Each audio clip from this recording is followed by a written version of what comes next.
فبأي آلاء ربكما تكذبان۔ اچھا بھائی، بیوی کی خواہش پر سینے کے بال صاف کرنا۔ اگر کسی کی بیوی اس کے سینے کے بالوں کو یا جسم کے دوسری جگہ کے بالوں کو پسند نہ کرتی ہو تو کیا وہ انہیں ہمیشہ کے لیے کٹوا سکتا ہے یا نہیں؟ محمد شاہد کانپور سے۔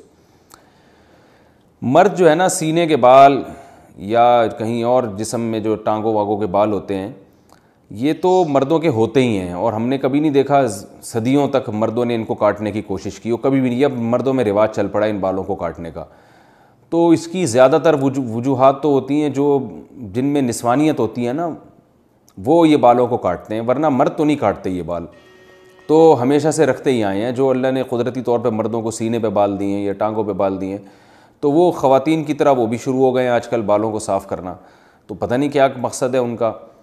بعض مرد یہ کہتے ہیں کہ ہمارے سینے کے بال اتنے زیادہ بڑے ہو جاتے ہیں کہ اس میں پسینہ جم جاتا ہے، بدبو آتی ہے، تو بھائی روز نہا لیا کرو۔ لیکن بہرحال ان بالوں کے کاٹنے یا نہ کاٹنے کے بارے میں ہمارے پاس شریعت میں کوئی واضح حدیث یا قرآن کی آیت موجود نہیں ہے۔ اتنی بات ہے کہ تغییر خلق اللہ کی تخلیق کو بگاڑنا یہ حرام ہے۔ تو کوئی مرد اگر نسوانیت کے لیے، عورت بننے کے لیے، کہ میں لیڈیز تھوڑا ذرا سا ایسا چمکتا ہوا نظر آؤں، تو اس طرح عورت بننے کے لیے وہ یہ کام کرتا ہے، یعنی عورت تو نہیں بن سکتا، یعنی عورتوں کی تو نیت یہ ہوتی ہے نا کہ جو ہے وہ خوبصورت بننا، تو مرد اگر یہ کام خوبصورتی کے لیے کر رہا ہے کہ میں دیکھنے میں عورت جیسا نظر آؤں، خوبصورتی سے مراد نسوانیت والی خوبصورتی، تو پھر تو یہ بالکل حرام ہے۔ لیکن اگر اس کی کوئی اور مسلط ہے، جیسے باڈی بلڈر وہ اس لیے کرتے ہیں، ان کو مقابلے میں اپنے کٹس وٹس دکھانے ہوتے ہیں، ہمیں تو یہ کام بھی بڑا بیہودہ سا لگتا ہے، لیکن خیر، تو کوئی اور نیت ہے یا پسینہ جم رہا ہے اس میں، اس نیت سے بال کاٹتے ہیں، تو ان کی بیگم کی خواہش ہے کہ بال کاٹو، تو شاید ان کو بدبو آتی ہے ان بالوں سے، تو اگر کوئی معقول وجہ ہے تو کاٹنے میں کوئی حرج نہیں ہے۔ لیکن میرا خیال ہے کہ یہ کام اتنا مزیدار ہے نہیں، پسندیدہ کام ہے نہیں، کیونکہ اس کا رواج جب مردوں میں آئے گا تو اور نسوانیت پھیلے گی اس سے۔ جائز ہے ان تمام تفصیلات کی روشنی میں، لیکن بہتر نہیں ہے۔ جو چیز جس طرح صدیوں سے چلی آ رہی ہے اس کو چلنے دیں۔ ہاں، اگر سینے کے بال بہت بڑے ہوئے ہیں اور بیوی کو اس سے تکلیف ہوتی ہے تو پھر ایک الگ بات ہے، اس کو کاٹ سکتے ہیں۔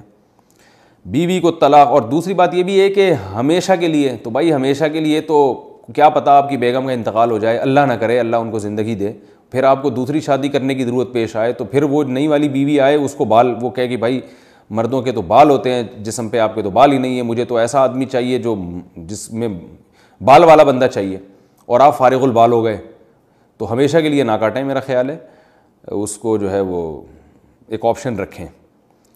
اب آپ کی بیگم کہیں گی کہ کیا میں مر جاؤں گی، آپ نے یہ سمجھا ہوا ہے کہ میں مر جاؤں گی، تو آپ بتائیں کہ جو ہے مجھے امید ہے تم نہیں مرو گی، لیکن جیسے میں بھی تو مر سکتا ہوں نا، تو تم بیوہ ہو سکتی ہو، تو ایسا الٹا بھی تو ہو سکتا ہے نا۔ تو آپ ان سے کہیں کہ 50% میرے مرنے کے امکان ہے، 50% تمہارے مرنے کے، بلکہ اور احتیاط میں یوں کہیں کہ بیگم 75% میرے مرنے کے امکان ہے، کیونکہ میں نے زیادہ تر عورتیں بیوہ ہوتے دیکھی ہیں، مردوں کی بیویاں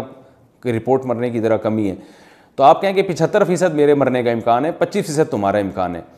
بلکہ یوں اور احتیاط کر لیں کہ 75% میرے مرنے کا امکان ہے، 24% تمہارے مرنے کا امکان ہے، اور 1% ہم دونوں کے اکٹھے مرنے کا امکان ہے، کہ 1% اس بات کا امکان ہے کہ اکٹھے ہی مر جائیں۔ تو اب وہ اس 24% کی وجہ سے میں احتیاط کر رہا ہوں کہ بھائی ہمیشہ کے لیے نہ